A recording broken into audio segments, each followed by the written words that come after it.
Kita semua pernah mengalaminya kan? Tepat di tengah-tengah sesuatu yang penting, seperti wawancara kerja atau kencan pertama, tiba-tiba rasa gugup kita mengambil alih, membawa kita ke badai telapak tangan yang berkeringat dan kata-kata yang tersendat. Rasanya seperti kita hanya penumpang di tubuh kita sendiri, sepenuhnya berada di bawah kendali jantung yang berdebar kencang dan pikiran yang kacau. Tapi bagaimana jika saya katakan bahwa beberapa pemikir terbijak dalam sejarah, para Stoik, telah menguasai seni untuk tetap tenang di bawah tekanan jauh sebelum istilah kecemasan masuk ke dalam kosakata harian kita. Hari ini kita akan menyelami dunia mereka untuk mengungkap rahasia yang bukan hanya tentang bertahan dari tekanan hidup, tetapi juga berkembang melaluinya.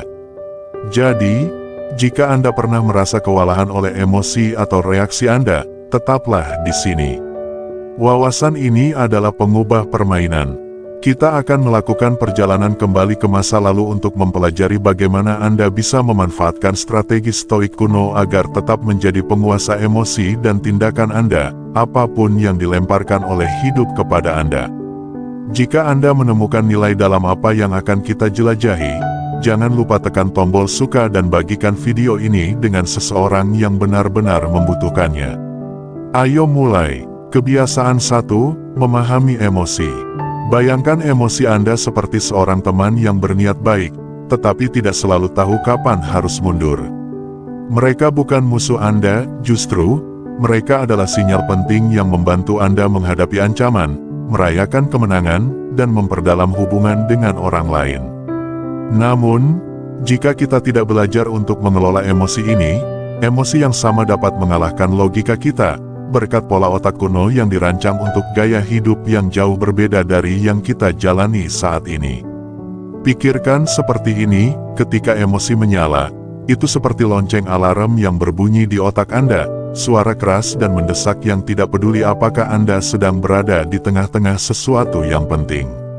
Alarm ini bisa berbunyi sebelum pikiran rasional Anda sempat mengikat tali sepatunya, dan mulai bekerja, yang bisa membuat Anda merasa kewalahan dan kehilangan kendali. Namun, inilah bagian pentingnya, Anda tidak berada di bawah kendali sistem alarm internal ini.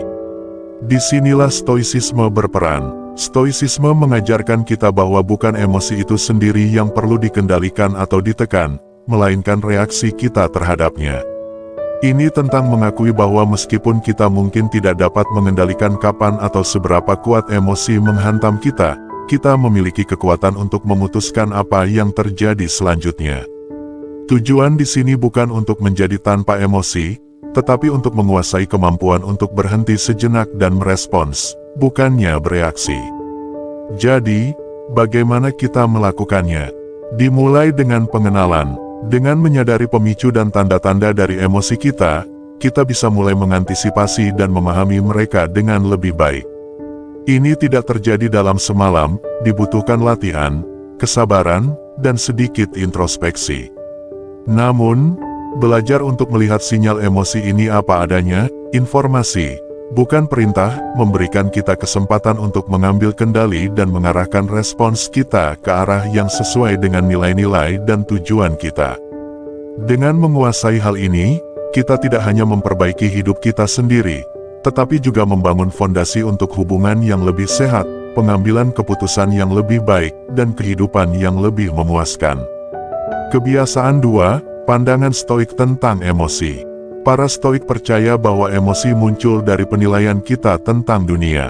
Sebagai contoh, jika Anda meyakini bahwa gangguan dalam rapat adalah penghinaan pribadi, Anda kemungkinan besar akan merasa marah. Disinilah Stoicisme menjadi menarik. Filosofi ini mengajarkan bahwa dengan mengubah penilaian kita dapat mengubah respons emosional kita. Ini bukan tentang menyangkal apa yang Anda rasakan, tetapi tentang mempertanyakan asumsi-asumsi yang mendasari perasaan tersebut. Pertimbangkan Marcus Aurelius, seorang kaisar Romawi dan filsuf Stoik yang menghadapi kesulitan yang bisa membuat siapapun kewalahan, mulai dari intrik politik, perang, hingga wabah penyakit. Dia terkenal berkata, Anda memiliki kekuasaan atas pikiran Anda, bukan atas peristiwa eksternal.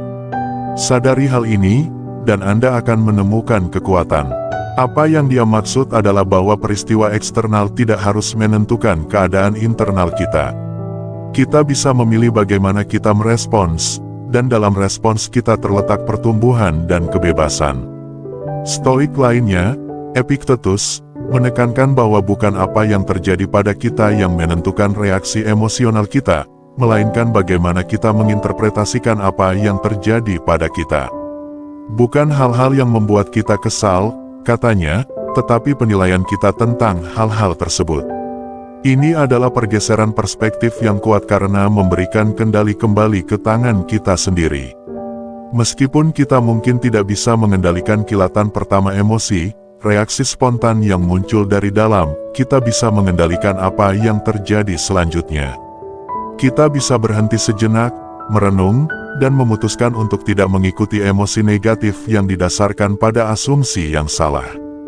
Yang benar-benar membebaskan dari pendekatan stoik adalah penerapannya yang praktis. Ini bukan hanya teori, ini adalah praktik harian. Para stoik menggunakan teknik seperti premeditasi kesulitan masa depan yang dikenal sebagai premeditatio malorum untuk mengurangi dampak kejutan emosional. Dengan merenungkan kemungkinan hasil yang negatif, mereka mempersiapkan diri untuk menghadapi tantangan dengan pikiran yang seimbang. Latihan ini bukan tentang pesimisme, melainkan tentang membekali diri dengan kekuatan mental agar tetap tenang dalam situasi apapun. Melalui ajaran-ajaran ini, Stoicisme menawarkan undangan yang menarik untuk melihat hidup bukan sebagai rangkaian gangguan emosional, tetapi sebagai kesempatan untuk membangun kekuatan, ketangguhan, dan kedamaian mendalam yang berasal dari keyakinan bahwa kita bisa menghadapi apapun yang dilemparkan oleh kehidupan. Dengan mengadopsi pola pikir stoik, kita belajar tidak hanya untuk bertahan dari cobaan hidup, tetapi juga untuk menghadapinya dengan cara yang meningkatkan pemahaman kita tentang diri kita sendiri dan kemampuan kita. Kebiasaan 3, kekuatan pilihan. Sekarang kita sudah memahami bahwa emosi kita berasal dari penilaian kita, bukan dari peristiwa itu sendiri. Mari kita menyelami prinsip stoik yang mendalam tentang pilihan. Ini bukan tentang memilih apa yang terjadi pada kita, itu seringkali berada di luar kendali kita, melainkan tentang memilih bagaimana kita merespons. Percaya atau tidak, dalam pilihan itu terletak kebebasan dan kekuatan kita. Para stoik mengajarkan bahwa di antara rangsangan dan respons, ada sebuah ruang.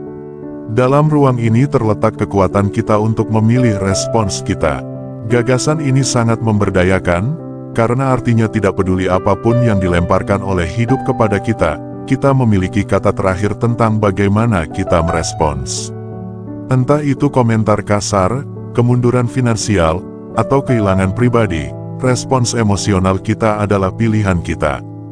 Pikirkan seperti ini, hidup seperti tarian yang kompleks, di mana peristiwa datang silih berganti dengan cepat, dan emosi kita bisa bereaksi dengan cepat juga. Tetapi, seperti seorang penari yang terampil yang memutuskan langkah apa yang akan diambil di lantai dansa, kita bisa memilih bagaimana bergerak dengan menghindari atau menjauh dari impuls emosional kita.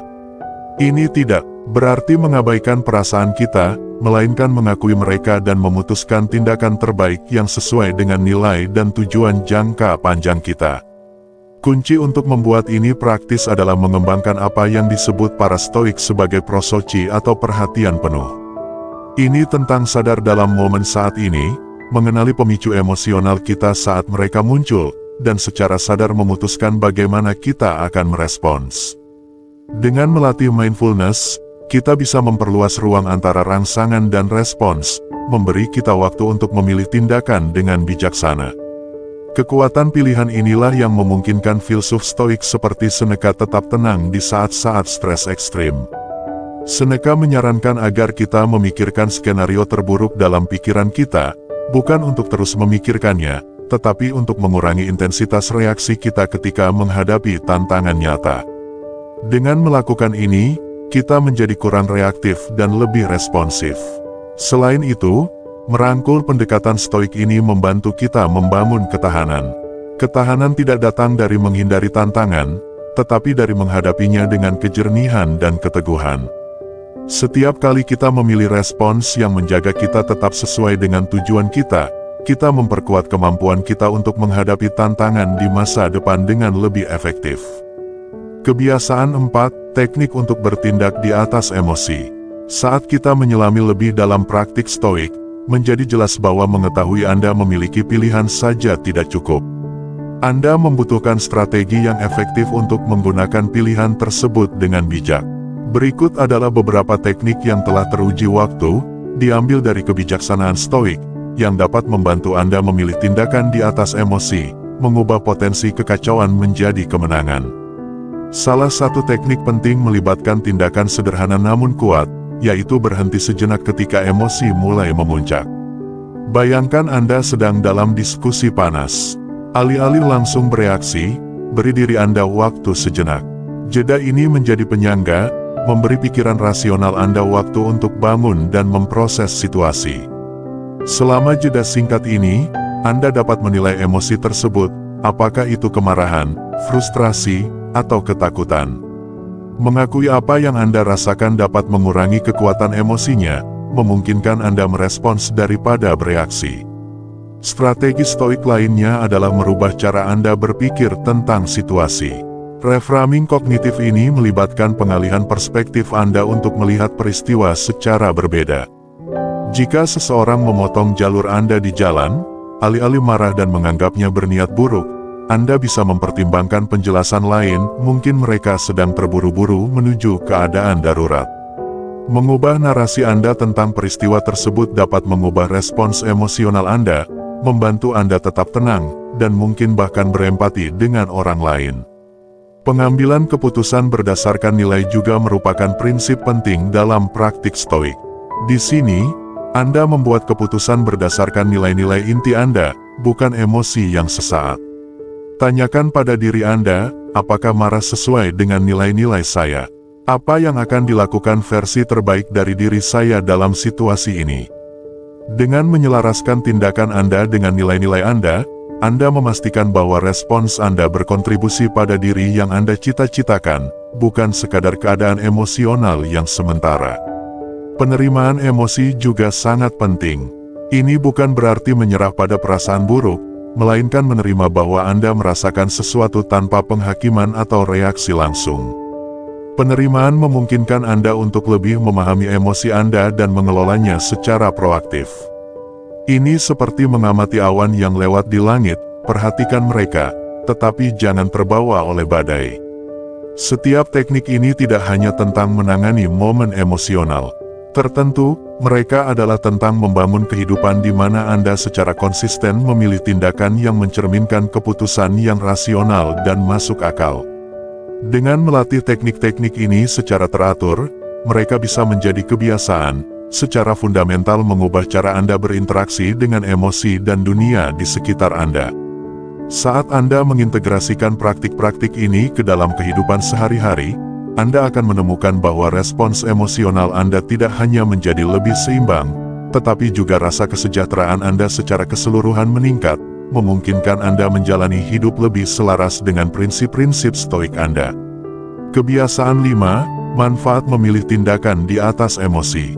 Ketika kita memilih tindakan kita dengan sadar, menyelaraskannya dengan pemikiran rasional daripada emosi yang sesaat, kita membangun stabilitas batin yang terlihat oleh orang-orang di sekitar kita. Stabilitas ini membuat kita lebih dapat diandalkan dan dipercaya dalam hubungan pribadi. Hal ini bisa memperdalam ikatan, karena orang-orang terkasih melihat kita sebagai pilar kekuatan yang mampu mendukung mereka secara emosional, daripada bereaksi impulsif terhadap situasi yang penuh tekanan. Ini berarti bahwa dalam saat konflik atau ketegangan, alih-alih memperburuk situasi dengan reaksi emosional, kita berkontribusi untuk menyelesaikannya, meningkatkan kualitas dan kedalaman hubungan kita. Secara profesional, kemampuan untuk tetap tenang dan terkendali di bawah tekanan sangat berharga di tempat kerja. Emosi bisa berkobar, tetapi kemampuan untuk mempertahankan ketenangan membedakan para pemimpin. Ini bukan tentang menekan emosi, melainkan mengelola respons dengan cara yang dipertimbangkan dan konstruktif. Keputusan yang dibuat dalam keadaan ini biasanya lebih strategis dan bijaksana, menghasilkan hasil yang lebih baik dan menunjukkan tingkat kepemimpinan yang dihormati dan sering ditiru. Lebih jauh lagi, memilih tindakan di atas emosi mengarah pada ketangguhan pribadi dan kekuatan mental. Para Stoik percaya bahwa ujian terbesar kita adalah kesempatan untuk tumbuh. Dengan menghadapi tantangan dengan sikap tenang dan terkendali, kita melatih diri kita untuk menghadapi stres di masa depan dengan lebih mudah. Ketangguhan ini secara dramatis dapat meningkatkan kesejahteraan kita secara keseluruhan, mengurangi perasaan cemas dan depresi, serta meningkatkan kepuasan hidup kita. Pada dasarnya, kita tidak hanya bereaksi terhadap tantangan hidup, tetapi juga secara aktif membentuk perjalanan kita melalui tantangan tersebut. Manfaat signifikan lainnya adalah pengembangan kesadaran diri dan pengendalian diri. Keterampilan ini memungkinkan kita untuk memahami pemicu emosional kita dan mengelolanya dengan efektif. Kesadaran ini kemudian meluas keluar diri kita, meningkatkan empati dan pemahaman kita terhadap emosi orang lain. Dengan persepsi yang ditingkatkan ini, kita dapat menavigasi interaksi sosial dengan lebih terampil, menyesuaikan respons kita untuk menyesuaikan dengan situasi dan kepribadian yang berbeda. Praktik memilih tindakan di atas emosi membekali kita dengan alat-alat tidak hanya untuk bertahan dalam dunia kita, tetapi juga untuk berkembang. Dengan mewujudkan prinsip-prinsip Stoik, kita tidak hanya menjalani hidup, tetapi juga tumbuh melalui hidup, terus meningkatkan diri kita dan secara positif memengaruhi orang-orang di sekitar kita. Kebiasaan 6. Mengatasi tantangan. Menguasai emosi Anda dan secara konsisten memilih tindakan rasional daripada reaksi impulsif bukanlah hal yang mudah.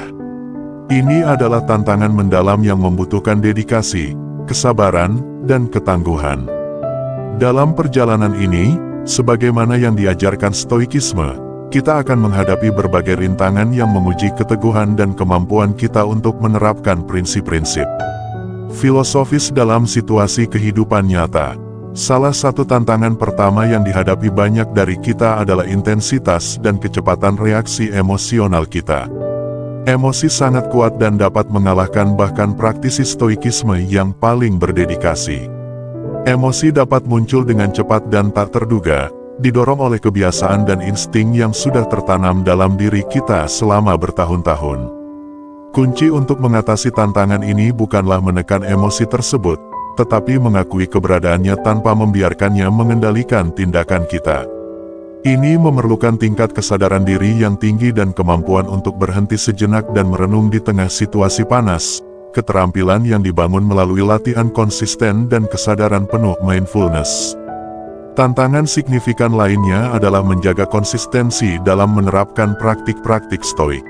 Sangat mudah untuk tetap tenang dan terkendali di lingkungan yang terkontrol, tetapi hal yang sepenuhnya berbeda untuk melakukannya di bawah tekanan, di tengah kesulitan, atau saat krisis tak terduga. Praktik Stoik Premeditatio Malorum, yang melibatkan visualisasi dan persiapan mental untuk kemungkinan kesulitan, sangat membantu dalam hal ini. Latihan ini memperkuat ketangguhan mental kita dengan membuat kita terbiasa menghadapi kesulitan sebelum itu terjadi, mengurangi kejutan dan ketidaknyamanan ketika situasi sulit tak terhindarkan muncul. Selain itu, ada tantangan dari skeptisisme, baik internal maupun eksternal. Di dalam diri, Anda mungkin meragukan apakah prinsip-prinsip Stoik benar-benar dapat membuat perbedaan dalam menghadapi masalah dunia nyata. Di luar diri, rekan-rekan atau norma masyarakat mungkin mempertanyakan atau meremehkan pentingnya pengendalian emosi, melihatnya sebagai hal yang tidak perlu atau terlalu filosofis. Mengatasi skeptisisme ini melibatkan menunjukkan manfaat praktis dari praktik-praktik Stoik, tidak hanya melalui kata-kata, tetapi juga melalui tindakan. Ketika kita mewujudkan sifat tenang, rasional, dan tangguh yang dipromosikan oleh Stoikisme, efektivitas praktik-praktik ini menjadi jelas, tidak hanya bagi diri kita sendiri tetapi juga bagi orang lain. Terakhir, mengintegrasikan praktik-praktik Stoik ke dalam kehidupan sehari-hari menimbulkan tantangan tersendiri. Dunia modern bergerak cepat dan sering menekankan reaksi cepat serta ekspresi emosional. Untuk mengatasinya, menyediakan waktu setiap hari untuk refleksi, seperti menulis jurnal atau praktik meditasi, dapat menghubungkan kita dengan prinsip-prinsip Stoik. Komitmen harian ini mengubah konsep abstrak menjadi tindakan nyata, secara bertahap menyatukan stoikisme ke dalam kehidupan sehari-hari kita. Mengatasi tantangan-tantangan ini membutuhkan komitmen yang kuat untuk perbaikan diri dan pemahaman mendalam tentang filosofi Stoik. Ini tentang menerima prosesnya, mengetahui bahwa setiap rintangan adalah kesempatan untuk melatih dan memperkuat kebajikan Stoik kita. Dengan secara teguh menerapkan prinsip-prinsip ini, kita tidak hanya mengatasi tantangan tetapi juga tumbuh lebih kuat dan lebih mampu di setiap langkah maju. Kebiasaan 7. Aplikasi dalam kehidupan nyata. Pertimbangkan skenario yang umum di tempat kerja. Anda telah mencurahkan hati untuk sebuah proyek, tetapi saat presentasi, seorang rekan kerja menyela dengan kritik yang terasa tidak adil. Dorongan awal mungkin adalah membela pekerjaan Anda dengan agresif, membiarkan rasa kesal atau marah menentukan respons Anda. Namun, dengan menerapkan prinsip-prinsip Stoik, Anda bisa meluangkan waktu untuk berhenti sejenak, mengakui respons emosional awal Anda tanpa bertindak atasnya. Alih-alih membalas dengan kasar, Anda mungkin memilih untuk menghadapi kritik tersebut dengan tenang, meminta umpan balik spesifik yang dapat meningkatkan proyek. Pendekatan ini tidak hanya mempertahankan hubungan profesional tetapi juga meningkatkan reputasi Anda sebagai seseorang yang tenang dan terbuka terhadap masukan, bahkan di bawah tekanan. Sekarang bayangkan situasi pribadi seperti konflik dengan pasangan atau anggota keluarga.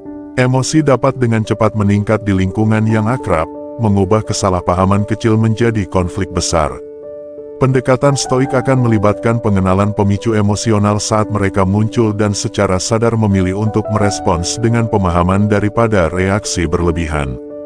Ini mungkin berarti meluangkan waktu untuk mendengarkan kekhawatiran orang lain secara aktif tanpa langsung bereaksi atau mencoba menyelesaikan masalah. Respons semacam ini mendorong dialog dan pemahaman, membantu menyelesaikan konflik dengan cara yang memperkuat hubungan daripada melemahkannya. Dalam aspek pengembangan pribadi lainnya, pertimbangkan tantangan disiplin diri seperti mempertahankan rutinitas kebugaran atau diet.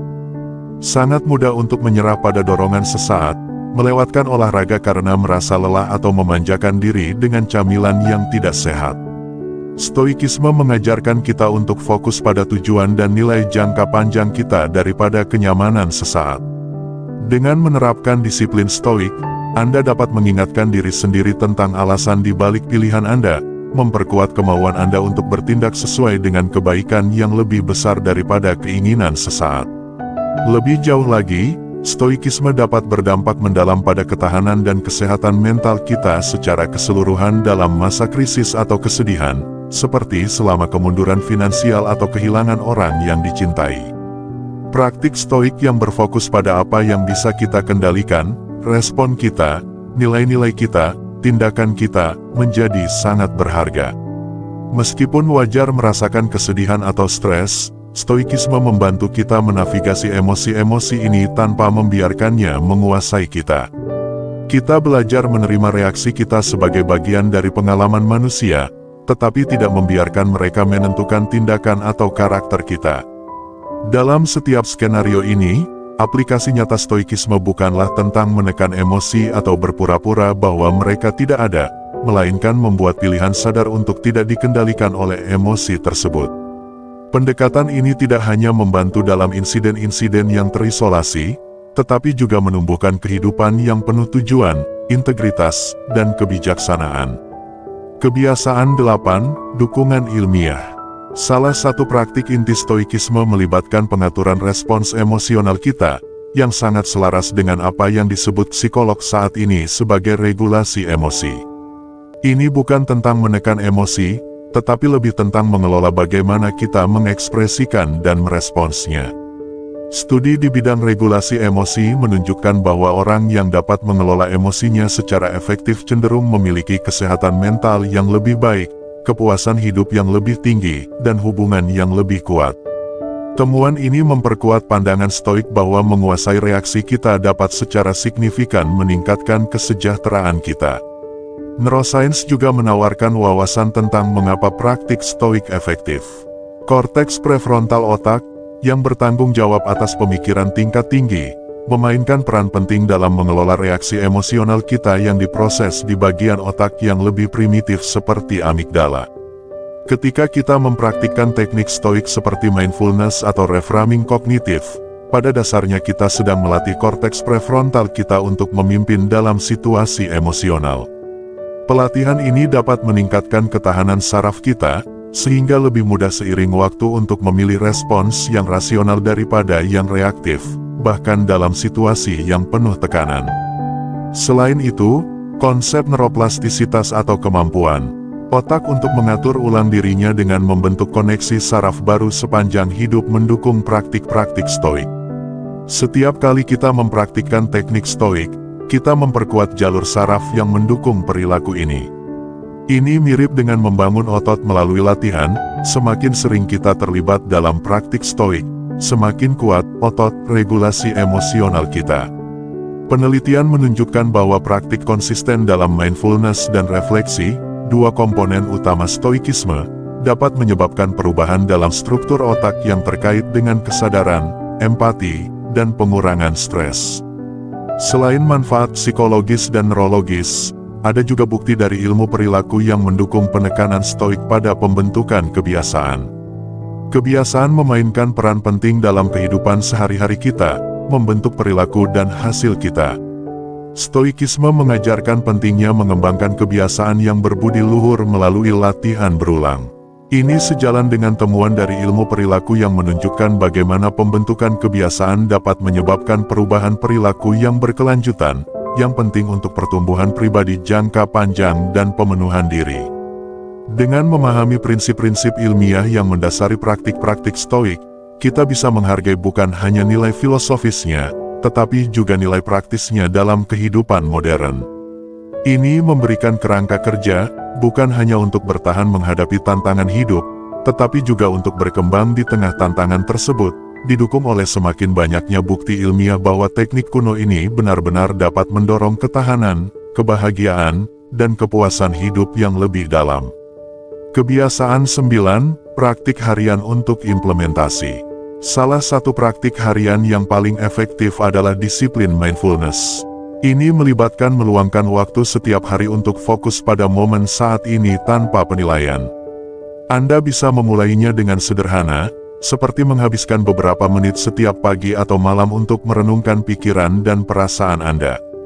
Praktik ini membantu menciptakan ruang mental di sekitar reaksi kita, memungkinkan kita merespons tantangan hidup dengan tenang daripada impulsif.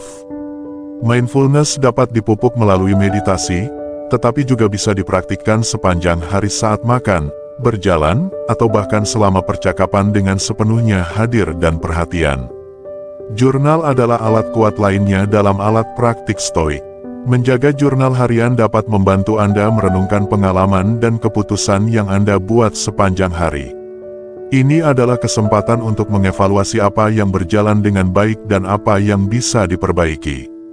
Refleksi ini bukan tentang mengkritik diri sendiri, tetapi tentang perbaikan diri.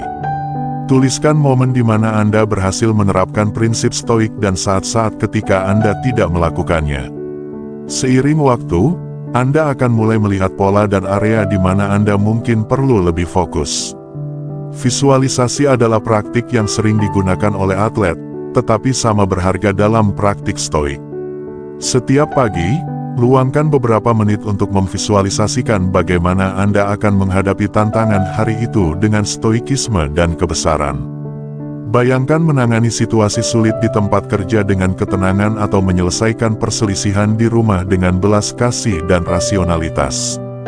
Dengan secara mental mengulang skenario ini, Anda mempersiapkan diri untuk bertindak sesuai dengan nilai-nilai Anda ketika situasi yang sebenarnya muncul. Praktik harian lainnya adalah menetapkan niat yang jelas untuk hari itu. Kebajikan stoik mana yang ingin Anda wujudkan hari ini?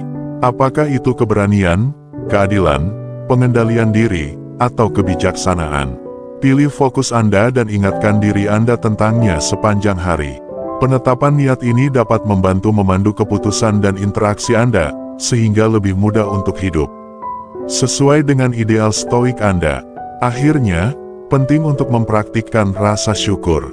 Stoikisme meyakini bahwa untuk bahagia, kita harus menghargai apa yang kita miliki, bukan meratapi apa yang tidak kita miliki. Di akhir setiap hari, renungkan 3 hal yang Anda syukuri. Ini bisa sesederhana makanan hangat, percakapan dengan teman, atau sesuatu yang Anda capai di tempat kerja. Praktik ini tidak hanya mengalihkan fokus Anda dari apa yang salah ke apa yang benar, tetapi juga menumbuhkan rasa kepuasan dan kesejahteraan secara umum. Praktik-praktik ini bukan hanya latihan, mereka adalah proses transformasi yang, ketika diintegrasikan ke dalam kehidupan sehari-hari, membentuk individu yang lebih tangguh, berpikir, dan seimbang. Mereka mengakar ideal-ideal tinggi stoikisme dalam realitas pengalaman sehari-hari, memungkinkan kita untuk hidup lebih penuh dan bereaksi lebih bijaksana, tidak peduli apapun yang dihadapkan hidup kepada kita. Kebiasaan 10, praktik 10 kebiasaan stoik harian. Mulailah dengan pelatihan mindfulness. Sangat penting untuk mengembangkan praktik di mana Anda secara sadar fokus pada momen saat ini. Ini bisa dilakukan melalui meditasi, di mana Anda mulai dengan menghabiskan hanya 5 menit setiap pagi untuk duduk dalam keheningan, fokus pada napas, dan mengamati pikiran Anda tanpa keterikatan. Seiring waktu, Anda mungkin meningkatkan durasinya menjadi 20 menit atau lebih. Praktik ini meningkatkan kemampuan Anda untuk tetap hadir selama aktivitas sehari-hari dan mengurangi reaktivitas terhadap stres eksternal. Selanjutnya adalah mencatat emosi. Ini melibatkan menjaga catatan harian tentang emosi kuat yang Anda alami, situasi yang memicu emosi tersebut, dan bagaimana Anda memilih untuk merespons. Dengan mendokumentasikan kejadian-kejadian ini, Anda memperoleh wawasan tentang pola dan pemicu emosi Anda, memungkinkan Anda mengembangkan strategi untuk mengelolanya dengan lebih efektif. Kemudian ada praktik secara sengaja mengekspos diri pada ketidaknyamanan. Ini bisa berupa mandi air dingin, berpuasa, atau melakukan latihan fisik yang ketat. Tujuannya adalah untuk memperkuat ketahanan dan keberanian Anda, mengajarkan bahwa Anda dapat bertahan dan tetap tenang bahkan dalam situasi yang tidak nyaman. Kebiasaan ini melatih Anda untuk bertindak meskipun merasakan perasaan, selaras dengan nilai stoik bahwa kondisi eksternal tidak seharusnya mengganggu ketenangan batin kita. Visualisasi juga memainkan peran penting. Luangkan beberapa menit setiap hari membayangkan diri Anda menghadapi dan mengatasi tantangan harian dengan tenang dan sesuai dengan prinsip stoik Anda. Latihan mental ini mempersiapkan pikiran Anda untuk bertindak sesuai dengan visualisasi Anda saat tantangan sebenarnya muncul, memperkuat perilaku yang Anda inginkan. Praktik stoik yang penting adalah menetapkan niat harian atau katalis, yaitu tindakan berdampak tunggal yang selaras dengan nilai-nilai Anda dan membawa Anda lebih dekat ke tujuan. Ini bisa sesederhana memutuskan untuk menjadi sangat murah hati dengan waktu atau kesabaran Anda pada hari itu. Dengan mengidentifikasi dan bertindak berdasarkan katalis ini, Anda menciptakan efek riak tindakan positif sepanjang hari. Mengintegrasikan keputusan kecil adalah kebiasaan kunci lainnya. Sepanjang hari, sadari pilihan kecil yang Anda buat, dari apa yang Anda makan hingga bagaimana Anda merespons email. Pilihan ini mungkin tampak tidak signifikan, tetapi mereka terakumulasi dan membentuk karakter serta takdir kita. Dengan membuat keputusan ini secara sengaja, Anda memperkuat otot pengambilan keputusan Anda, memastikan bahwa tindakan Anda secara konsisten mencerminkan nilai-nilai dan tujuan Anda.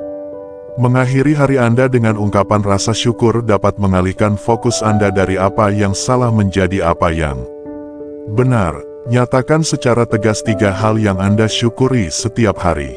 Praktik ini tidak hanya tentang merasa baik, tetapi tentang melatih ulang pikiran Anda untuk mengenali dan menghargai hal-hal positif, menumbuhkan sikap kepuasan dan ketahanan secara umum.